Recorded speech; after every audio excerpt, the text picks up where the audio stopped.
Alright folks, thanks for checking in from Topia.com and this from Topia.com Facebook page. We have our daily weather update right now. This is being recorded as of Sunday, April 3rd, or excuse me, maybe it's April 4th. I'm not actually sure about that.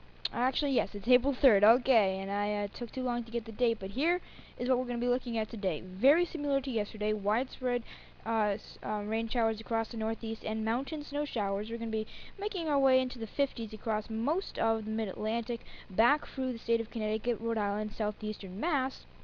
Meanwhile, from Boston northward, you're going to struggle to make your way out of the 40s, and then across northern New England, you will likely be in the upper 30s and some low 40s, and we're going to be precipitation free. But that is obviously not going to be the case for the west coast, where a major severe weather outbreak is occurring. I'm going to give you the latest on the severe weather outbreak, which may not occur on Tuesday.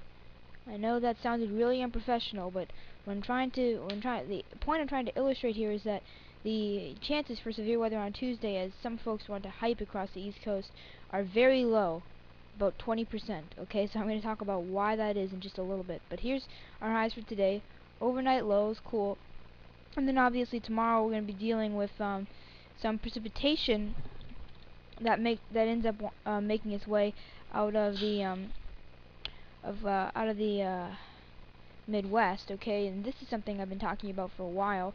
Right now we're getting mix and snow on the front end and rain on the back end, where you're getting in the warm sector of the low. And here you can see what we're doing by 6C on Monday.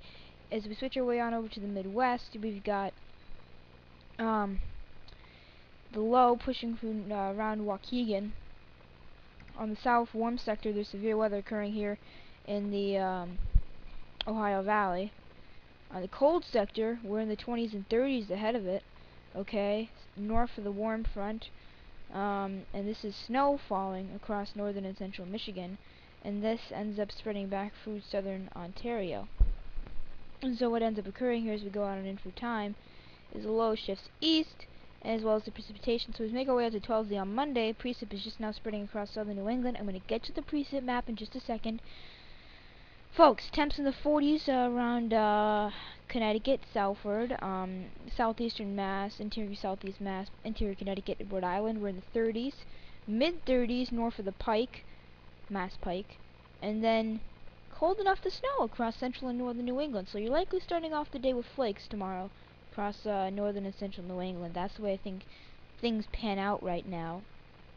Okay. 18Z on Monday, your low gets closer, so your winds out of the let's see here, out of the south turn from more to the southeast, which is actually a warmer, come out of the southwest, which is a warmer direction. So you end up sort of increasing temps. So you push 40s all the way to south of the Mass Pike, and then you get 30s across the north country of New England and central New England. And that's where you're still looking at a mostly snow event across northern New England, snow to rain in central New England, short period of snow over to rain in far southern and most of southern New England. But I think the Worcester Hills might actually sustain a primarily, well, at least 50% of the precipitation might be snow, okay, across the across the high elevations in the Worcester Hills. In terms of precipitation, you see what occurs here. If I can find this. No, I'm sorry. You can see what ends up occurring in terms of precipitation is at 12Z on Monday, the precip is moving in. We lose the 18Z frame, but by 0Z in the late afternoon, early evening hours, the precipitation's moving offshore.